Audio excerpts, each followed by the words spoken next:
Hello दोस्तों, स्वागत है आप सभी का हमारे वीकली करंट अफेयर्स में। और आज हम डिस्कस करने जा रहे हैं 11 से 17 अक्टूबर के बीच की जो भी महत्वपूर्ण करंट अफेयर्स हैं उसकी आज हम यहाँ पर चर्चा करेंगे। तो दोस्तों ये आपके एग्जामिनेशन के लिए बहुत ही महत्वपूर्ण हैं। आगे बढ़ते हैं दोस्तों, सब बात कर लेते हैं रेलवे की। दोस्तों रेलवे एनटीपीसी और ग्रुप डी के लिए सफलता नाम का बैच गाइडली ने लॉन्च किया है। दोस्तों ये बहुत ही इंपॉर्टेंट बैच है आपके लिए। आपको यहाँ पर रेलवे से रिलेटेड सारी की सारी जानकारी मिल जाएंगी। 155 से ज़्यादा घंटे की लाइव क्लासेस यहाँ पर दी जा रही हैं। 150 से ज़्यादा प्रैक्टिस पीडीएफ दिए जा रहे हैं। 30 कंप्लीट मॉक टेस्ट मिलते हैं और 6 महीने की वैलिडिटी है। इसको परचेस करने के लिए आप e-store.ibpsguide.com पे विजिट कर सकते हैं दोस्तों। और इसका जो प्राइस रखा गया है 625 रुपीज़ है। लेकिन बहुत ही अच्छी बात आपके लिए है, इस समय 50% का डिस्काउंट चल रहा है। इस डिस्काउंट के लिए आपको क्या करना है, यूज़ करना है मेरा कोड जो है AKHI। गाइडली के जितने भी कोर्सेज हैं, सिर्फ रेलवे ही नहीं और भी बैंक एसएससी के जो कोर्सेज हैं उन पर इस समय महासेल चल रही है। 50% धमाका सेल जो कि 19 अक्टूबर तक वैलिड है। आप 50% डिस्काउंट पे खरीद सकते हैं। तो दोस्तों शुरू करते हैं पहला क्वेश्चन है, उत्तराखंड के सीएम त्रिवेंद्र सिंह रावत द्वारा युवाओं और प्रवासियों के लिए स्वरोजगार पैदा करने के लिए शुरू की गई योजना का नाम बताइए। मतलब उत्तराखंड के जो सीएम हैं, सीएम का नाम है त्रिवेंद्र सिंह रावत। उन्होंने युवाओं के लिए स्वरोजगार मतलब सेल्फ एम्प्लॉयमेंट के लिए कौन सी योजना लॉन्च करी है। 4 ऑप्शन आपके सामने है, बताइए। तो दोस्तों इसका सही आंसर है मुख्यमंत्री सौर स्वरोजगार योजना। क्या नाम है? मुख्यमंत्री सौर स्वरोजगार योजना। जानते हैं इसके बारे में? तो सौर सौर स्वरोजगार तो आपको पता ही है। सौर का मतलब क्या हो गया? Solar energy. अब क्या है सोलर एनर्जी से रिलेटेड? याद रखिएगा, इस स्कीम के अंतर्गत क्या किया जाएगा, राज्य सरकार जो है, जो भी लक्षित लाभार्थी हैं उनको 25 किलोवाट के सौर संयंत्र आवंटित करेगी। जो भी यहां पर जिनका भी जो एलिजिबल बेनिफिशियरीज होंगे, टारगेटेड बेनिफिशियरीज होंगे, उनको सरकार 25 किलोवाट का सौर संयंत्र आवंटित करेगी।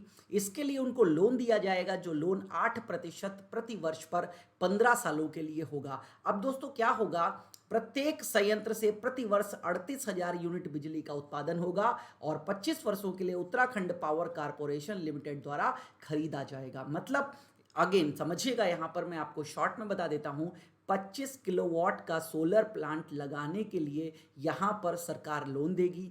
वो लोन 8% प्रति वर्ष पर होगा और 15 सालों के लिए होगा। और प्रति वर्ष उस 25 किलोवाट से क्या होगा, 38,000 यूनिट बिजली जो है उसका उत्पादन होगा, जो उत्तराखंड पावर कॉरपोरेशन आपसे खरीद लेगा। और ये कॉन्ट्रैक्ट 25 वर्षों के लिए करेगा उत्तराखंड पावर कॉरपोरेशन। देन दोस्तों उत्तराखंड के बारे में, गवर्नर इस समय कौन है? इस समय राज्य की राज्यपाल हैं बेबी रानी मौर्य और सीएम है त्रिवेंद्र सिंह रावत। और दोस्तों कैपिटल देहरादून है, देहरादून थी लेकिन एक और कैपिटल ऐड कर दी गई है। अब उत्तराखंड की ग्रीष्मकालीन राजधानी कौन सी होगी? गैरसेण। क्या नाम है? गैरसेण। ये समर कैपिटल होगी उत्तराखंड की।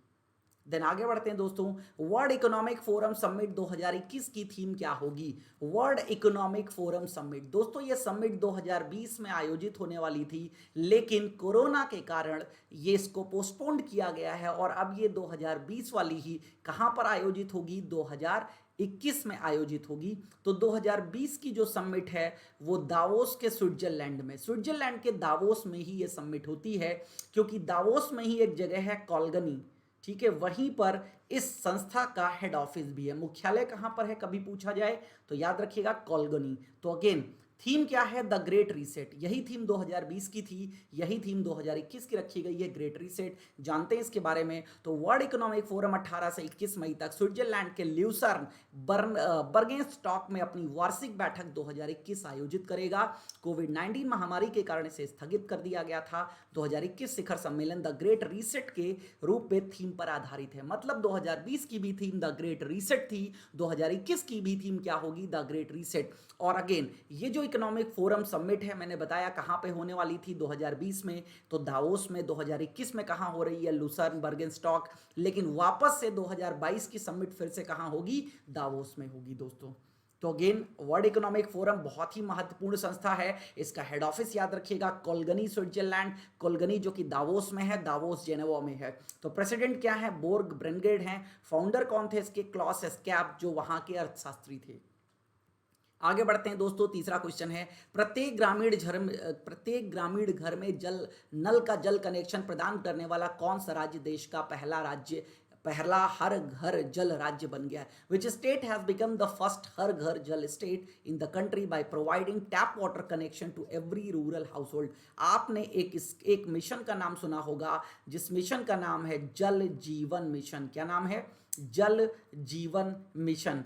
दोस्तों, जल जीवन मिशन के अंतर्गत हमारे देश की जो सरकार है वो रूरल एरियाज में साफ पानी, जिसको इंग्लिश में बोलते हैं पोटेबल ड्रिंकिंग वाटर, और वो भी टैप कनेक्शन मतलब टोटी वाला, वही ऑन करो और पानी जो है आने लग जाए। तो again tap connection water provide करने की योजना को जल जीवन मिशन के अंतर्गत रखा गया था, और इसका मिशन रखा गया है 2024 तक। 2024 तक देश के जितने भी गांव हैं सभी गांवों में वो टैप वाटर कनेक्शन को पहुंचा दिया जाएगा। तो इस तरफ कदम को बढ़ाते हुए ऐसा पहला राज्य कौन सा बन गया जिसने अपने राज्य में ग्रामीण घरों में सब जगह टैप वाटर कनेक्शन मतलब जल का नल कनेक्शन मतलब नल का जल कनेक्शन पहुंचा दिया है? तो दोस्तों कौन सा राज्य है? गोवा वो राज्य है जो बन गया है, याद रखिएगा। तो जल शक्ति मंत्रालय द्वारा उपलब्ध कराए गए आंकड़ों के अनुसार गोवा देश का पहला हर घर जल राज्य बन गया है, जो हर ग्रामीण घर में नल का जल कनेक्शन प्रदान करता है। तो दोस्तों जल जीवन मिशन का आप डेडलाइन जरूर याद रखिएगा, 2024। जल जीवन मिशन के अनुसार 2024 तक देश के सभी गांवों में नल का जल कनेक्शन प्रदान करना है। देन दोस्तों आगे आते हैं, 2020 फ्रेंच ओपन पुरुष टेनिस चैंपियनशिप के विजेता का नाम बताइए। French Open men's tennis championship के पुरुष विजेता, तो पुरुष विजेता इस बार कौन रहे हैं दोस्तों? राफेल नाडाल रहे हैं, जो कि स्पेन से हैं। जानते हैं फ्रेंच ओपन के बारे में, तो 27 सितंबर से 11 अक्टूबर तक दोस्तों ये खेला गया है, और ये ग्रैंड स्लैम का हिस्सा है। किसका हिस्सा है? ग्रैंड स्लैम का हिस्सा है। याद रखिएगा, यहाँ पर हम 4 ओपन को अगर मिला लेते हैं, Australian open, French open, Wimbledon open और यूएस ओपन, ये 4 ओपन को अगर मिला लेते हैं तो इन चारों को मिला करके एक शब्द बनता है जिससे आप ग्रैंड स्लैम के नाम से जानते हैं। जो चारों को जीत लेता है वो ग्रैंड स्लैम विनर कहलाता है। तो दोस्तों याद रखिएगा, हम यहाँ पर फ्रेंच ओपन की बात कर रहे हैं, जिसे रोलैंड गैरोस के नाम से भी जाना जाता है। किस नाम से? दूसरा इस फ्रेंच ओपन का नाम क्या है? रोलैंड गैरोस ओपन भी कहते हैं इसको, और ये इस बार का 124वां एडिशन था। प्राइज मनी इसके लिए है दोस्तों, यहां पर याद रखिएगा 38 लाख, यहां पर याद रखिएगा 3 करोड़ 80 लाख यूरो जो है वो प्राइज मनी है। सरफेस याद रखिएगा दोस्तों, जिस सरफेस पे ये मैच खेला जाता है वो क्ले सरफेस होती है। याद रखिएगा कौन सी सरफेस होती है? क्ले सरफेस होती है, याद रखिएगा बहुत अच्छे से। फ्रेंच ओपन जो है वो क्ले सरफेस पे होता है, ऑस्ट्रेलियन ओपन हार्ड कोर्ट पे होता है। कहाँ पर? हार्ड कोर्ट पे। और यूएस ओपन भी कहाँ होता है? हार्ड कोर्ट पे होता है। और विंबलडन कौन से कोर्ट पे होता है? तो ग्रास कोर्ट पे होता है। तो ये बातें आप याद रखिएगा, एग्जाम में आपके बहुत ही इंपॉर्टेंट हैं। देन मेन सिंगल्स का टाइटल जीता है स्पेन के राफेल नाडाल ने, और वीमेन सिंगल मतलब महिलाओं का एकल खिताब जो है वो पोलैंड की है ईगा स्वेटेक, इन्होंने जीता है। इस बात को आपको याद रखना है। आगे बढ़ते हैं दोस्तों। Who among the following has written the book The Khalistan Conspiracy? A former R&AW का मतलब है research and analysis wing officer unravels the path to 1984। मतलब निम्नलिखित में से किसने द खालिस्तान षड्यंत्र अपूर्व R&AW officer the unravels the path to 1984 पुस्तक लिखी है? पूरा नाम मैंने आपको किताब का बता दिया है। तो इस किताब को किसने लिखा है दोस्तों? जीबीएस सिद्धू ने लिखा है। तो समझिएगा यहाँ पर ये जीबीएस सिद्धू कौन है? ये रिसर्च एंड एनालिसिस विंग, जिसे आप रॉ के नाम से जानते हैं, तो ये रॉ के ऑफिसर रह चुके हैं। तो इन्होंने ये पूरा का पूरा खालिस्तान मूवमेंट बताया है यहाँ पर, कि किस तरीके से सिख लोग भी एक अलग देश की डिमांड कर रहे हैं जिसको खालिस्तान के नाम से जाना गया। तो खालिस्तान मूवमेंट की बात आई यहाँ पर। और 1984 में याद रखिएगा जो इंदिरा गांधी जी ने ऑपरेशन ब्लू स्टार चलाया था, तो उसके बारे में ये जो किताब है ये बताती है। देन आगे बढ़ते हैं दोस्तों। 16 वर्षीय एवा मोर्टो को हाल ही में किस देश के प्रधानमंत्री के रूप में एक दिन के लिए नियुक्त किया गया था? मतलब एक दिन की प्रधानमंत्री कौन बनी है? एवा मोर्टो। ठीक है, तो ये किस देश की एक दिन की प्रधानमंत्री बनी, ये आपसे क्वेश्चन पूछा गया है। ऑप्शन है जर्मनी, फिनलैंड, नीदरलैंड, आइसलैंड। तो इसका सही ऑप्शन है दोस्तों फिनलैंड। अब जानते हैं इसके बारे में। तो संयुक्त राष्ट्र अंतर्राष्ट्रीय बालिका दिवस, याद रखिएगा बालिका दिवस 11 अक्टूबर 2020 को मनाया गया। तो इसी इवेंट का एक पार्ट था ये, ठीक है, जिसमें कि क्या बताया गया यहाँ पर, लैंगिक समानता, ठीक है। तो जो लैंगिक समानता है यह महिलाओं के एम्पावरमेंट की, विमेंस को आगे दिखाने के एक भाग के रूप में ये काम किया गया। 16 वर्षीय एवामोटो ने लैंगिक समानता के बारे में जागरूकता बढ़ाने के लिए एक दिन के लिए फिनलैंड के प्रधानमंत्री का पद संभाला। और ये किसका हिस्सा है, ये गर्ल्स टेक ओवर प्रोग्राम नाम से एक प्रोग्राम बनाया गया था, इसी प्रोग्राम का ये हिस्सा है। फिनलैंड के बारे में जान लीजिए। फिनलैंड की प्रधानमंत्री इस समय है सना मरीन, कैपिटल है हेलसिंकी, और करेंसी फिनलैंड में कौन सी चलती है, यूरो चलती है। आगे बढ़ते हैं दोस्तों। निम्नलिखित में से किसने वीडियो कॉन्फ्रेंसिंग के माध्यम से अरुणाचल प्रदेश में नेचीपू सुरंग के लिए आधारशिला रखी है? तो कौन सा ऐसा व्यक्ति है जिसने अरुणाचल प्रदेश में नेचीपो सुरंग के लिए आधारशिला रखी? तो दोस्तों ये आधारशिला रखी है राजनाथ सिंह, जो देश के डिफेंस मिनिस्टर हैं, इन्होंने ये आधारशिला रखी। तो जानते हैं यहाँ पर, तो रक्षा मंत्री राजनाथ सिंह ने सीमा सड़क संगठन, याद रखिएगा पहाड़ी क्षेत्रों में जो ये सुरंग या जो सड़कें बनाने का कार्य करती है वो संस्था करती है सीमा सड़क संगठन, जिसे बॉर्डर रोड ऑर्गेनाइजेशन के नाम से जानते हैं, द्वारा निर्मित 44 पुलों का उद्घाटन किया और अरुणाचल प्रदेश में नेचीपू सुरंग का शिलान्यास किया इन्होंने, ठीक है। याद रखिएगा यहाँ पर 7 राज्यों और केंद्र शासित प्रदेशों में स्थित 44 पुल कनेक्टिविटी और विकास के लिए एक नए युग की शुरुआत करेंगे, विशेष रूप से दूर दराज के क्षेत्रों में। कुछ दिन पहले ही आपको पता हो, देश के प्रधानमंत्री ने मनाली को रोहतांग से जोड़ने के लिए एक टनल, जो कि भारत की सबसे लंबी टनल है अटल टनल, इसका भी उद्घाटन किया था। तो ये भी आप लोग याद रखिएगा, अटल टनल जो कि पीर पंजाल श्रेणी है, जो पर्वतीय श्रेणी है, पीर पंजाल रेंज है जो हिमाचल प्रदेश की, उसमें बनाया गया है। अब हर मौसम मनाली से रोहतांग बड़ी आसानी से पहुंचा जा सकेगा। तो अटल टनल भी याद रखिएगा, जिसका पुराना नाम था रोहतांग टनल, बाद में इसको, क्योंकि अटल जी ने इसकी शुरुआत करी थी, तो अटल टनल के नाम पर इसका नाम रख दिया गया था। देन उस 18 वर्षीय भारतीय लड़की का नाम बताइए जो हाल ही में एक दिन के लिए ब्रिटिश उच्चायुक्त बनी। ब्रिटिश उच्चायुक्त बनी है 18 वर्षीय लड़की, उसका क्या नाम है दोस्तों? चैतन्य वेंकटेश्वरन। क्या नाम है? चैतन्य वेंकटेश्वरन। जानते हैं इनके बारे में। तो नई दिल्ली की चैतन्य वेंकटेश्वरन के पास दुनिया भर में महिलाओं के सामने आने वाली चुनौतियों को सशक्त बनाने और उन्हें उजागर करने के उद्देश्य मिशन की पहल के तहत भारत में यूके के सबसे वरिष्ठ राजनयिक के रूप में एक दिन बिताने का अनूठा अवसर मिला। मतलब याद रखिएगा, ये जो उच्चायुक्त होता है तो वो जानते हैं सबसे बड़ा वरिष्ठ राजनयिक होता है। तो ब्रिटिश उच्चायोग 2017 से प्रतिवर्ष उच्चायुक्त के लिए एक प्रतियोगिता, high commissioner for a day, मतलब एक दिन के लिए हाई कमिश्नर बनाया जाएगा, ये प्रतियोगिता आयोजित करता है। कब से? 2017 से। और यहाँ वो भारतीय महिलाओं को इन्वाइट करता है जिनकी उम्र 18 से 23 वर्ष तक की होती हैं, याद रखिएगा। तो यहाँ पर इस बार किसने जीता? तो इस बार ये प्रतियोगिता जीती है चैतन्य वेंकटेश्वरन ने। तो इनको एक दिन का उच्चायुक्त बनाया गया। Then the Nobel peace prize 2020 has been awarded to which of the following organization for efforts in order to combat hunger? Hunger का मतलब होता है भूख, कॉम्बैट का मतलब है लड़ना। तो भूख से लड़ने के प्रयासों के लिए किस संगठन को नोबेल का शांति पुरस्कार इस बार का दिया गया? बहुत ही इंपॉर्टेंट क्वेश्चन है, एग्जाम में आने की 100% संभावना है। याद रखिएगा, नोबेल से एक ना एक क्वेश्चन हर एग्जाम में पूछा जाता है। तो आपके जो भी आने वाले एग्जाम्स हैं, रेलवे के आने वाले एग्जाम्स हैं, एसएससी के आने वाले एग्जाम्स हैं, उनके लिए बहुत ही महत्वपूर्ण है, याद रखिएगा इस बात को। तो ये किसने जीता है? वर्ल्ड फूड प्रोग्राम ने जीता है। वर्ल्ड फूड प्रोग्राम, जिसका हेडक्वार्टर कहाँ पर है? रोम, इटली में है।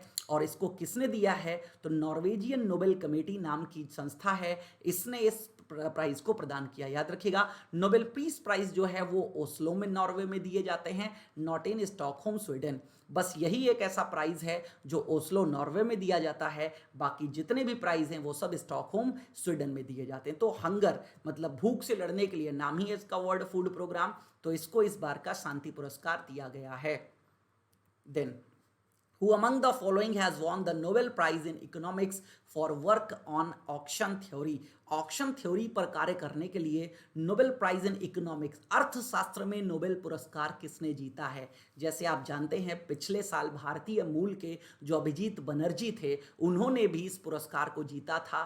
ठीक है, उनके साथ भी और कई लोग थे। तो अभिजीत बनर्जी ने पिछले साल जीता था, लेकिन वो भारतीय मूल के थे, ये भारतीय मूल के भी नहीं हैं। ठीक है, तो इस बार का नोबेल पुरस्कार किसने जीता है दोस्तों? इस बार का नोबेल पुरस्कार जीता है Paul R Milgrom and Robert B Wilson ने। जानते हैं इसके बारे में? तो अवार्ड का नाम क्या है दोस्तों? Nobel prize in economic science 2020 awarded by Royal Swedish Academy of Science in Stockholm. Stockholm कहाँ पर है? स्वीडन में। तो रॉयल स्वीडिश एकेडमी उस पुरस्कार को प्रदान करती है। Paul R Milgrom and Robert B Wilson, इन दो लोगों को इस बार का पुरस्कार मिला है। किस बात के लिए मिला है? तो for improvement to auction theory and inventions of new auction format. याद रखिएगा एक बात और, जो नोबेल पुरस्कार है वो अल्फ्रेड नोबेल की याद में दिए जाते हैं और ये 1901 से प्रदान किए जा रहे हैं। लेकिन याद रखिएगा दोस्तों, ये जो इकोनॉमिक साइंस प्राइज है ये 1968 में शुरू किया गया था, क्योंकि ये अल्फ्रेड नोबेल की विल का हिस्सा नहीं था। अल्फ्रेड नोबेल ने 5 पुरस्कारों की बात करी थी यहाँ पर, लेकिन ये जो छठा पुरस्कार है इकोनॉमिक साइंस, इसको 1968 में अल्फ्रेड नोबेल की याद में स्वीडन के सेंट्रल बैंक ने शुरू किया था। स्वीडन के सेंट्रल बैंक का नाम क्या है? स्वर्गीज रिक्स बैंक। जैसे इंडिया का central bank reserve bank of India है, ऐसे ही स्वीडन का सेंट्रल बैंक है स्वर्गीय रिक्स बैंक। तो इसने अल्फ्रेड नोबेल की याद में शुरू किया था, क्योंकि नोबेल फाउंडेशन ने इस बैंक की 300वीं वर्षगांठ में, कौन सी वर्षगांठ में? 300वीं वर्षगांठ में क्या किया था? पैसा दिया था डोनेशन के रूप में। तो अल्फ्रेड नोबेल की याद में यह पुरस्कार दिया जाता है। प्रदान रॉयल स्वीडिश एकेडमी करती है, लेकिन रियल में जो ऑफिशियली नोन एज है वो किसके नाम पर है? Sveriges Riksbank prize in economic sciences. Then आगे बढ़ते हैं दोस्तों। लांसेट जर्नल के एक हालिया अध्ययन के अनुसार भारत अगले वर्ष तक दुनिया की तीसरी सबसे बड़ी अर्थव्यवस्था, मतलब किस वर्ष तक? नेक्स्ट का मतलब है अगले वर्ष तक, मतलब according to a recent study by Lancet journal, India is set to become the third largest economy in the world by which of the following year. मतलब किस वर्ष तक भारत दुनिया की तीसरी सबसे बड़ी अर्थव्यवस्था बन जाएगा? ये बात किसने कही है? एक प्रकाशन है जिसका नाम है लैंसेट जर्नल। जैसे भारत में दैनिक जागरण, ठीक है, हिंदुस्तान, ऐसे लैंसेट जर्नल है, इसने ये बात बताई है।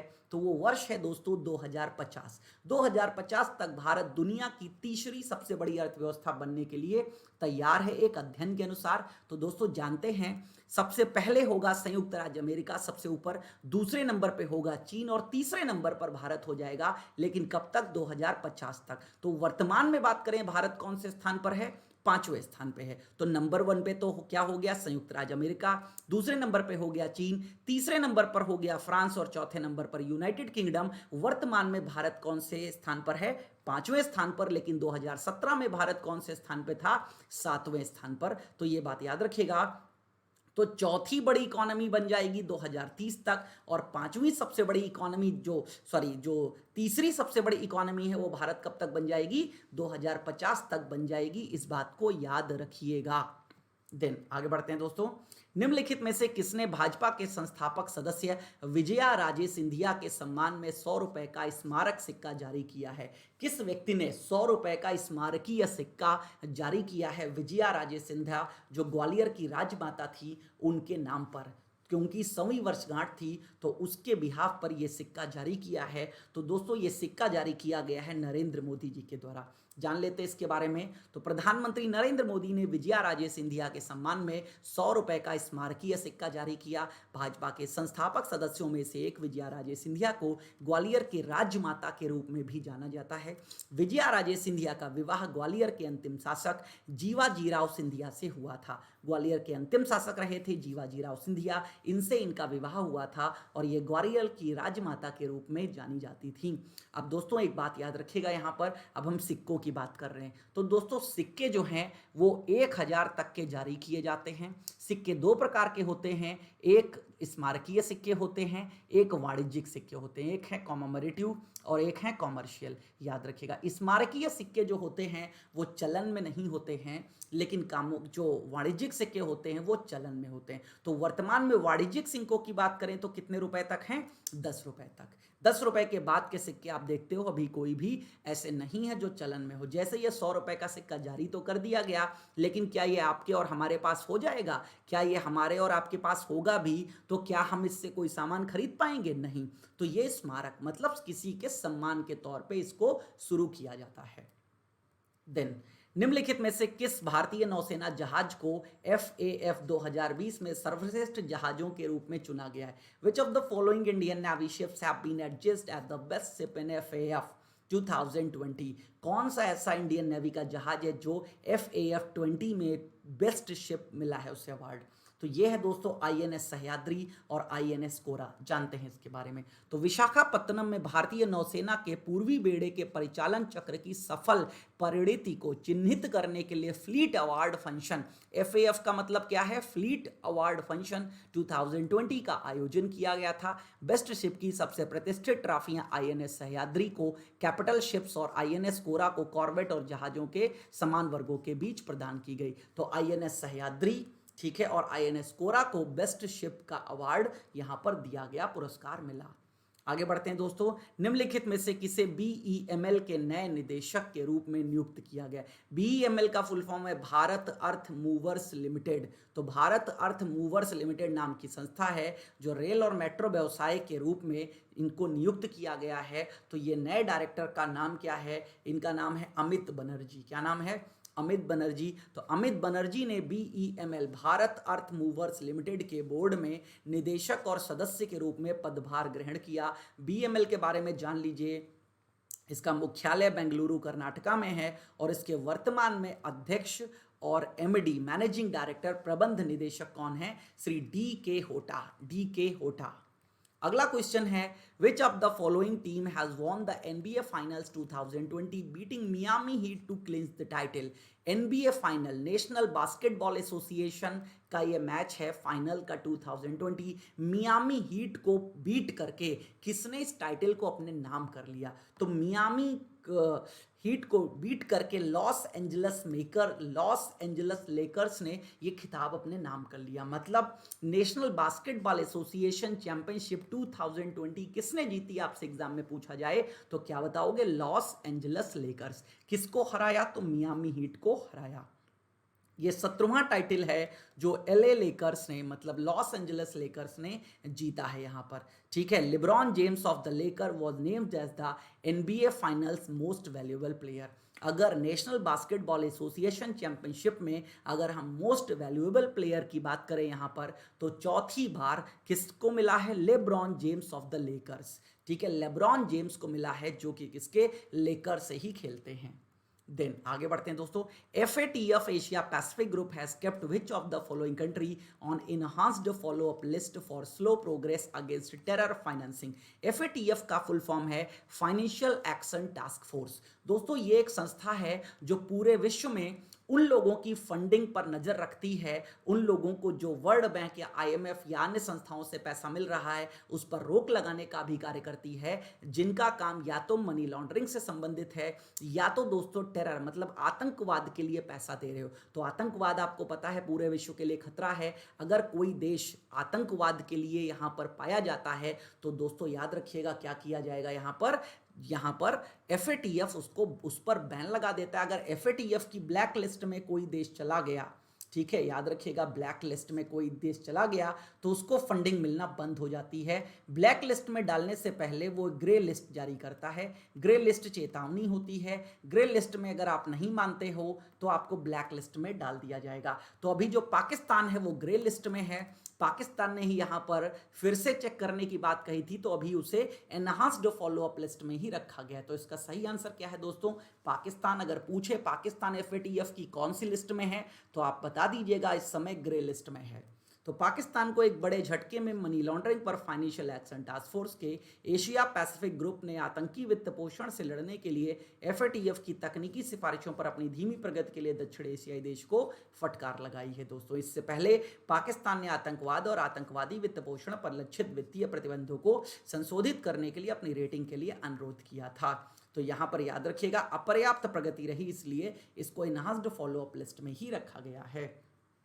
FATF के बारे में मैंने बता दिया, लेकिन स्थापना कब हुई थी इसकी? 1989 में। और इसका हेड ऑफिस कहाँ है दोस्तों? ये पेरिस फ्रांस में है। और इसके वर्तमान जो प्रेसिडेंट हैं, अध्यक्ष हैं, वो कौन है? Marcus player. आगे बढ़ते हैं दोस्तों। अक्टूबर 2020 में निम्नलिखित में से किस पड़ोसी देश की कैबिनेट ने बलात्कार के लिए मृत्युदंड को मंजूरी दी है? अक्टूबर 2020 में ही ऐसा कौन सा देश है जिसने रेप के लिए कैपिटल पनिशमेंट मतलब सीधे मृत्युदंड की सजा को कंफर्मेशन दे दिया है कि अगर कोई व्यक्ति पर आरोप साबित हो जाता है कि उसने रेप किया है तो उसको मृत्युदंड दिया जाएगा। इंग्लिश में कैपिटल पनिशमेंट कहते हैं। तो दोस्तों ये हमारा पड़ोसी देश है बांग्लादेश, जिसने ये कारनामा किया है। तो बांग्लादेश मंत्रिमंडल ने बलात्कार के लिए मौत की सजा को सर्वोच्च सजा के रूप में शामिल करने के लिए मसौदा कानून को मंजूरी दी है। कानून महिलाओं बच्चों के दमन रोकथाम अधिनियम 2000 में संशोधन करता है। बांग्लादेश की कैपिटल याद रखिएगा ढाका, और बांग्लादेश में करेंसी कौन सी चलती है? टाका चलती है। इवन एक बात और याद रखिएगा, बांग्लादेश का जो नेशनल एंथम है, ठीक है, वो भी किसने लिखा है? हमारे देश के जो जिन्होंने नेशनल एंथम लिखा है श्री रविन्द्रनाथ टैगोर जी ने। तो उन्होंने ही 1905 में एक सॉन्ग लिखा था अमार सोनार बांग्ला, तो वो आगे चल करके बांग्लादेश का नेशनल एंथम बना। Then what is India's rank in commitment to reducing inequality CRI index recently released by Oxfam? Oxfam नाम की एक ऑर्गेनाइजेशन ने एक सूचकांक जारी किया है, जो सूचकांक का नाम क्या है? Reducing in commitment to reducing inequality. Inequality का मतलब है असमानता। असमानता मतलब बहुत सारी असमानताएं हो सकती हैं यहाँ पर, जैसे महिला और पुरुषों में असमानता, ठीक है, नौकरी पेशे में असमानता। तो असमानता की ये सूची है, इसमें भारत सबसे पीछे है, जो कितने पर है? 129वें नंबर पर। जानते हैं दोस्तों, ये तीसरा एडिशन है इसका, और इसको रिलीज कौन करता है? इंटरनेशनल चैरिटेबल ऑर्गेनाइजेशन, जिसको ऑक्सफैम इंटरनेशनल के नाम से हम जानते हैं। ये एक इंटरनेशनल चैरिटेबल ऑर्गेनाइजेशन है। इंडिया की रैंक है 129, जो यहाँ पर टोटल कंट्री जिन्होंने पार्टिसिपेट किया इस रैंक में, इस सूचकांक में, वो थे 158, ठीक है। टॉप किसने किया है? नॉर्वे ने। सबसे ऊपर नॉर्वे है, मतलब सबसे कम असमानता कहाँ पर है? नॉर्वे में। इसमें याद रखिएगा, अगर 1 की तरफ आप बढ़ते हैं तो सबसे कम असमानता है, और अगर 158 की तरफ आप बढ़ते हैं तो याद रखिएगा सबसे ज़्यादा असमानता है उस देश में। तो नॉर्वे नंबर 1 पर है, नंबर 2 पे डेनमार्क, नंबर 3 पे जर्मनी, और सबसे आखिरी में 158वें नंबर पे कौन है? South Sudan. मतलब सबसे ज़्यादा असमानता साउथ सूडान में है, और सबसे कम असमानता नॉर्वे में है। आगे बढ़ते हैं दोस्तों।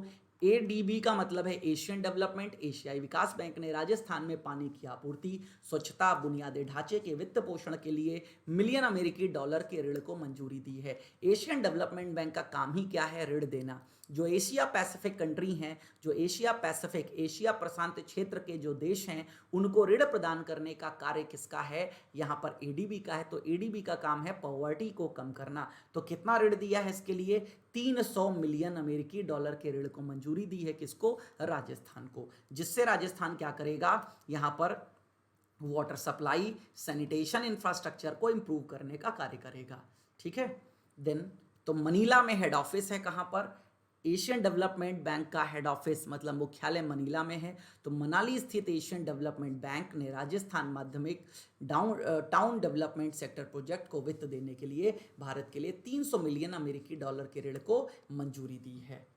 आगे देखिएगा दोस्तों, एक्सिम बैंक ने किस देश की सरकार को 310 मिलियन अमेरिकी डॉलर की एक लाइन ऑफ क्रेडिट की पेशकश की है? एक्सिम बैंक का फुल फॉर्म है export import bank of India. तो लाइन ऑफ क्रेडिट का मतलब ये होता है दोस्तों, जितनी लाइन ऑफ क्रेडिट है उसका मतलब उतना पैसा वो देश ऋण के रूप में हमसे ले सकता है।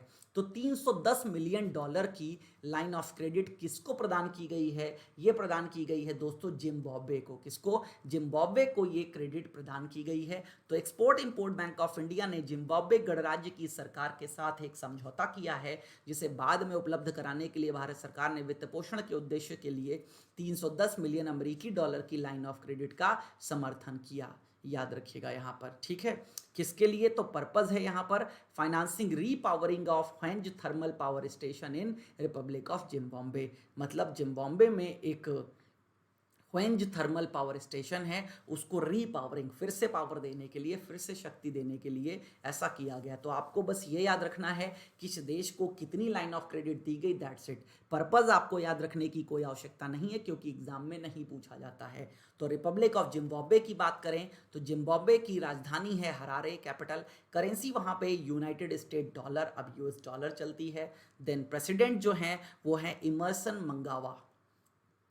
आगे बढ़ते हैं दोस्तों। निम्नलिखित में से किस कंपनी ने अगली पीढ़ी के तकनीकी में छात्रों और शिक्षकों को आगे बढ़ाने के लिए AICTE के साथ सहयोग किया गया? Which of the following companies has collaborated with AICTE to upskill students and educators is next Genetech? दोस्तों, आपने देखा कोरोना के टाइम पर क्या किया गया है, टेक्नोलॉजी बहुत आगे बढ़ चढ़ करके आई है। तो जो लोग टेक्नोलॉजी जानते थे तो कोई दिक्कत नहीं, उनको तो सारी चीज़ें पता चल गई। तो अब टेक को और आगे बढ़ाने के लिए, मतलब स्टूडेंट्स जो हैं उनको स्किल को बढ़ाने के लिए और आगे नेक्स्ट जनरेशन टेक्नोलॉजी सिखाने के लिए AICTE, all India council of technical education, याद रखिएगा यही वो संस्था है जो प्रोफेशनल कॉलेजेस हैं उनको स्पॉन्सरशिप, मतलब उनको रिकमेंडेशन या उनको स्पॉन्सरशिप प्रदान करती है। तो याद रखिएगा यहाँ पर बात हम किसकी करेंगे, माइक्रोसॉफ्ट की। तो माइक्रोसॉफ्ट ने all India council of technical education के साथ सहयोग किया है।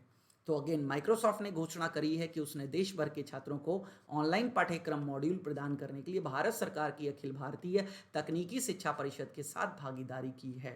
तकनीकी के दिग्गज भविष्य के लिए तैयार कौशल के साथ शिक्षार्थियों और शिक्षकों की सहायता के लिए पाठ्यक्रम प्रदान करेंगे। देन आगे देखते हैं दोस्तों माइक्रोसॉफ्ट के बारे में। माइक्रोसॉफ्ट के इस समय CEO हैं सत्या नडेला, जो कि भारतीय मूल के ही हैं और हेडक्वार्टर कहाँ पर है, Redmond, Washington, United states. Washington DC United states में माइक्रोसॉफ्ट का मुख्यालय है। देन निम्नलिखित में से किसे हार्वर्ड बिजनेस स्कूल का डीन नामित किया गया है? तो दोस्तों हार्वर्ड बिजनेस स्कूल का डीन अब जिसके नामित किया गया है वो भारतीय मूल के ही है, इसलिए क्वेश्चन हमारे लिए बहुत इंपॉर्टेंट हो जाता है। हार्वर्ड बिजनेस स्कूल कहाँ है? USA में है। तो USA में मैसाचुसेट्स, बोस्टन के मैसाचुसेट्स में, ठीक है, स्कूल जो है वो स्टैब्लिश है, याद रखिएगा दोस्तों यहाँ पर। तो इस बार कौन नामित किए गए हैं? श्रीकांत दातार। श्रीकांत दातार नाम याद रखिएगा। तो हार्वर्ड बिजनेस स्कूल में बिजनेस एडमिनिस्ट्रेशन के Arthur Lowes Dickinson professor Srikant Datar school के अगले डीन बनेंगे। हार्वर्ड यूनिवर्सिटी के अध्यक्ष लैरी बेको ने घोषणा की है। ये यूनिवर्सिटी के चेयरमैन हैं जिन्होंने ये घोषणा करी है। तो भारत में जन्मे दातार प्रतिष्ठित हार्वर्ड बिजनेस स्कूल के 112 साल के इतिहास में 11वें डीन हैं और 1 जनवरी 2021 को कार्यभार संभालेंगे। और वो किसकी जगह लेंगे? तो नितिन नोहरिया को रिप्लेस करेंगे, इनकी जगह पर वो आएंगे। निम्नलिखित में से कौन 16 अक्टूबर को SCO सदस्य राज्यों की 7वीं न्याय मंत्रियों की बैठक की मेजबानी करेगा? मतलब 16 अक्टूबर को किसने न्याय मंत्री, अब भारत के न्याय मंत्री कौन है? तो रविशंकर प्रसाद हैं यहाँ पर, कानून मंत्री कह लीजिए, न्याय मंत्री कह लीजिए। तो again 7th justice ministers meeting, SCO का फुल फॉर्म है संघाई कोऑपरेशन ऑर्गेनाइजेशन, हिंदी में कहते हैं संघाई सहयोग संगठन, जिसका हेड ऑफिस कहाँ पर है? बीजिंग में, चाइना के बीजिंग में इसका मुख्यालय है। और इस समय इसकी चेयर किसके पास है? रशिया के पास है। ठीक है, मतलब इस समय जो इसका अध्यक्ष है वो कौन है? रशिया। तो दोस्तों रविशंकर प्रसाद जो कि भारत के कानून मंत्री हैं, इन्होंने इस मीटिंग में शामिल हुए हैं, इसकी मेजबानी करी है। तो संघाई सहयोग संगठन के सदस्य राज्यों के न्याय मंत्रियों की 7वीं बैठक की मेजबानी 16 अक्टूबर को केंद्रीय कानून और न्याय मंत्री रविशंकर प्रसाद करेंगे। मतलब अब 16 अक्टूबर निकल चुका है तो ये मीटिंग संपन्न हो चुकी है। इस संबंध में कानूनी मामलों के विभाग के सचिव कानून और न्याय मंत्रालय अनूप कुमार मेहता भी 13 और 14 अक्टूबर को विशेषज्ञों के कार्यकारी समूह की बैठक की मेजबानी करेंगे। आगे बढ़ते हैं दोस्तों संघाई कोऑपरेशन ऑर्गेनाइजेशन के बारे में। 15 जून 2001 को यह संस्था बनी है, इसका मुख्यालय बीजिंग चाइना में है। वर्तमान इसके जो सचिव हैं, सेक्रेटरी जनरल, ठीक है, सचिव हैं, उनका नाम है व्लादिमीर नोरोव। और इसके फाउंडर कौन कौन से देश थे? तो China, Russia, Kazakhstan, Uzbekistan, Kyrgyzstan, Tajikistan. वर्तमान में भारत और पाकिस्तान भी इसका सदस्य है। देन IMF के अनुसार भारत की अर्थव्यवस्था 2020 में प्रतिशत तक सिकुड़ जाएगी और 2021 में विकास दर 8.8 दर्ज करेगी। इसका मतलब ये है दोस्तों, IMF ने जो भारत की अर्थव्यवस्था का जो एक अनुमान लगाया है वो ये लगाया है कि 2020 में भारत की अर्थव्यवस्था कितने प्रतिशत से कम हो जाएगी। ये ऑप्शन में है 4, आप बताइए। और ये भी कहा है कि 2021 में हम वापस प्लस में चले जाएंगे 8.8। तो माइनस में अभी कितना जाएगी 2020 की अर्थव्यवस्था? ये जाएगी 10.3। ये माइनस है, सिकुड़ने का मतलब होता है माइनस। तो -10.3 होगी कब? 2020 में। और 2021 की अर्थव्यवस्था होगी 8.8 प्लस में। देन ये आईएमएफ के बारे में बता दिया मैंने आपको। ग्लोबल जीडीपी मतलब वैश्विक अर्थव्यवस्था कितनी होगी, तो 2020 में वैश्विक अर्थव्यवस्था होगी -4.4%, मतलब पूरे विश्व की अर्थव्यवस्था। देन निम्नलिखित में से किस कंपनी ने विश्व स्तर पर सबसे मूल्यवान आईटी सेवा फर्म बनने के लिए एसेंचर को पीछे छोड़ दिया है। मतलब पूरे विश्व में सबसे बड़ी वैल्यूएबल आईटी सर्विस कंपनी कौन बन गई, मतलब जिसका नेटवर्थ सबसे ज्यादा पहुंच गई, जिसकी नेटवर्थ का मतलब वो मूल्य है जो उनका शेयर मार्केट के साथ बाजार में लिस्टेड होता है। तो नेटवर्थ का मतलब सबसे मूल्यवान, जिसकी नेटवर्थ सबसे ज़्यादा होती है वो सबसे मूल्यवान मानी जाती है। तो एसेंचर जो कि एक विदेशी संस्था है, आईटी फर्म है, इसको सरपास, इसको क्रॉस करके कौन सी भारतीय कंपनी नंबर 1 पे आ गई है। अभी तक नंबर 1 पे कौन था, एसेंचर।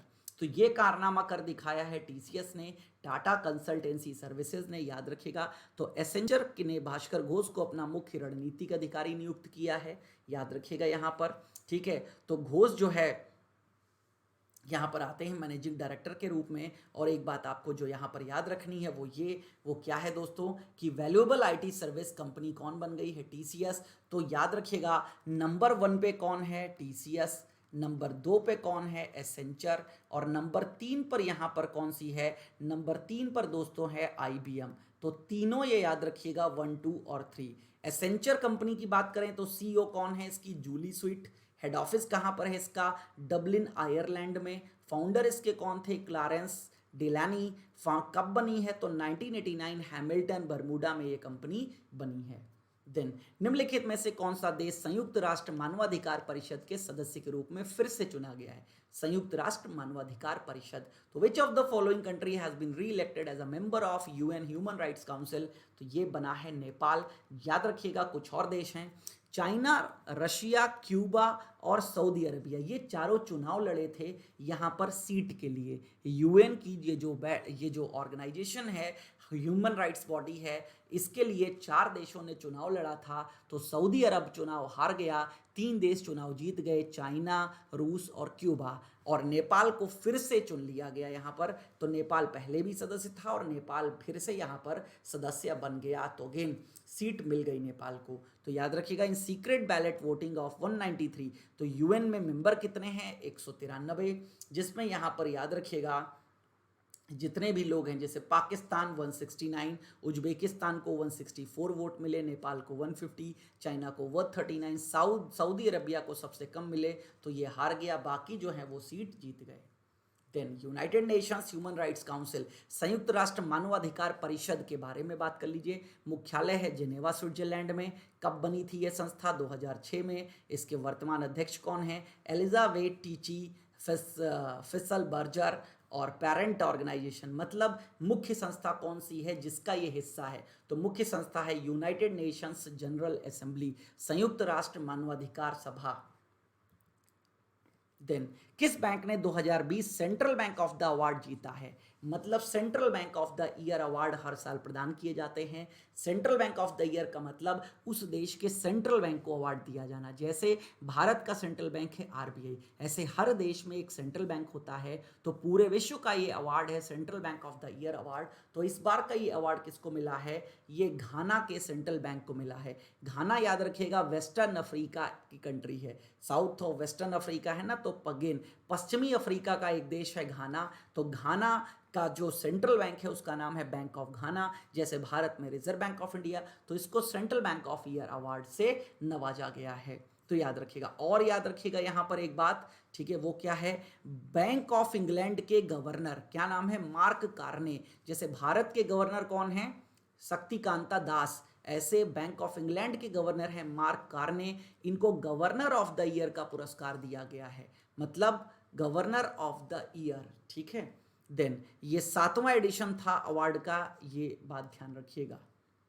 देन पीएम मोदी ने निम्नलिखित में से किस अंतर्राष्ट्रीय संगठन की 75वीं वर्षगांठ पर एक स्मारक सिक्का जारी किया। देखिए फिर से स्मारक सिक्के की बात आ गई।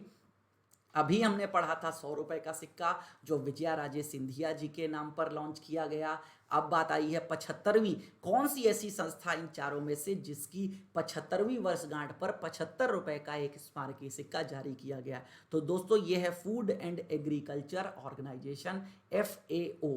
ये कब बनी थी? ये 16 अक्टूबर 1945 में ये संस्था का निर्माण हुआ था। तो प्रधानमंत्री नरेंद्र मोदी ने 16 अक्टूबर 2020 को खाद्य और कृषि संगठन FAO की 75वीं वर्षगांठ को चिन्हित करने के लिए 75 रुपए मूल्य का एक स्मारक सिक्का जारी किया है। तो FAO food and agriculture organisation, खाद्य और कृषि संगठन, इसका मुख्यालय है रोम, इटली। कहाँ पर? इटली की राजधानी है रोम, वहाँ पर है। हेड है इसके क्यू डोंगियू, और फाउंडेड मैंने बता दिया कब? 16 अक्टूबर 1945।